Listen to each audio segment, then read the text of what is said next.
प्रतिष्ठा कैसे होगी? किसी ने कहा बिना कलश के प्राण प्रतिष्ठा कैसे होगी? किसी ने कहा जब चुनाव ही प्राण हो तो सोचो कौन सी प्रतिष्ठा दांव पे लगी होगी। लोग तो कुछ कहेंगे, लोगों का काम है कहना, आप जन की बात मत सुनना, सिर्फ मन की बात करना। फिर भी खुश थे हम 500 साल का सपना जो पूरा हो रहा था, हमारे अंदर का हिंदू भी पूरी तरह से जाग गया था। तो चल पड़े अयोध्या की ओर, राम लल्ला की दर्शन की आस लगाए। चल पड़े अयोध्या की ओर, राम लल्ला के दर्शन की आस लगाए। जो सामने नजारा देखा वो देखकर दंग रह गए। वो 3 मंजिलें, 400 खंबे, 32 सीढ़ियां, जय श्री राम का नारा लगाते हुए हम सीढ़ियां चढ़ने लगे।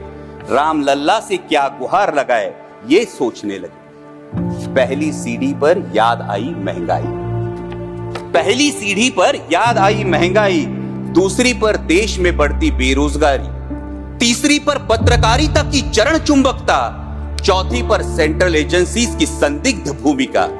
हर सीढ़ी पर कुछ न कुछ याद आ रहा था। कहीं 15 लाख का जुमला, कहीं किसानों का आक्रोश था, कहीं महिला कुश्तीगिरों की वेदना थी, कहीं सालाना 2 करोड़ रोजगारों का वादा था, कहीं बढ़ती सांप्रदायिकता थी, तो कहीं चुनिंदा पूंजीपतियों पर मेहरबान हमारी सरकार का चेहरा था।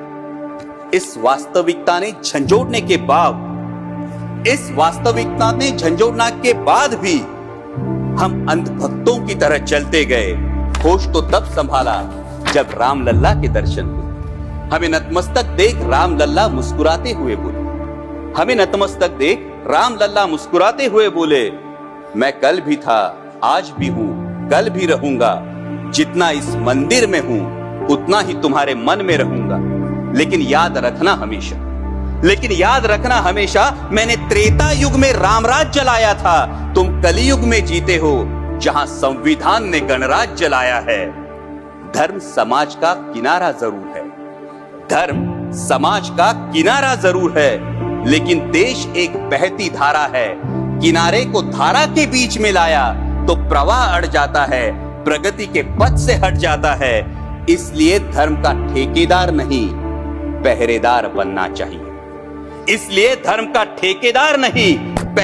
बनना चाहिए। तुम रहो न रहो, वो रहे न रहे, ये देश रहना चाहिए। देश का संविधान रहना चाहिए, देश का लोकतंत्र रहना चाहिए, ये देश रहना चाहिए। जय हिंद, धन्यवाद। प्रतिष्ठा कैसे होगी? किसी ने कहा बिना कलश के प्राण प्रतिष्ठा कैसे होगी? किसी ने कहा जब चुनाव ही प्राण हो तो सोचो कौन सी प्रतिष्ठा दांव पे लगी होगी। लोग तो कुछ कहेंगे, लोगों का काम है कहना, आप जन की बात मत सुनना, सिर्फ मन की बात करना। फिर भी खुश थे हम 500 साल का सपना जो पूरा हो रहा था, हमारे अंदर का हिंदू भी पूरी तरह से जाग गया था। तो चल पड़े अयोध्या की ओर, राम लल्ला की दर्शन की आस लगाए। जो सामने नजारा देखा वो देखकर दंग रह गए। वो 3 मंजिलें, 400 खंबे, 32 सीढ़ियां, जय श्री राम का नारा लगाते हुए हम सीढ़ियां चढ़ने लगे। राम लल्ला से क्या गुहार लगाए ये सोचने लगे। पहली सीढ़ी पर याद आई महंगाई, दूसरी पर देश में बढ़ती बेरोजगारी, तीसरी पर पत्रकारिता की चरण चुंबकता, चौथी पर सेंट्रल एजेंसीज की संदिग्ध भूमिका। हर सीढ़ी पर कुछ न कुछ याद आ रहा था। कहीं 15 लाख का जुमला, कहीं किसानों का आक्रोश था, कहीं महिला कुश्तीगिरों की वेदना थी, कहीं सालाना 2 करोड़ रोजगारों का वादा था, कहीं बढ़ती सांप्रदायिकता थी, तो कहीं चुनिंदा पूंजीपतियों पर मेहरबान हमारी सरकार का चेहरा था। इस वास्तविकता ने झंझोड़ने के बाद भी हम अंधभक्तों की तरह चलते गए।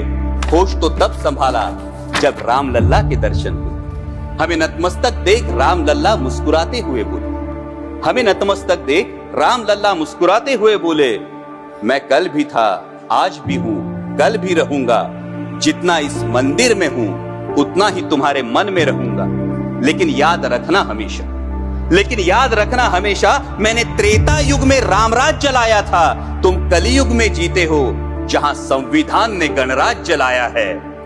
धर्म समाज का किनारा जरूर है, धर्म समाज का किनारा जरूर है, लेकिन देश एक बहती धारा है। किनारे को धारा के बीच में लाया तो प्रवाह अड़ जाता है, प्रगति के पथ से हट जाता है।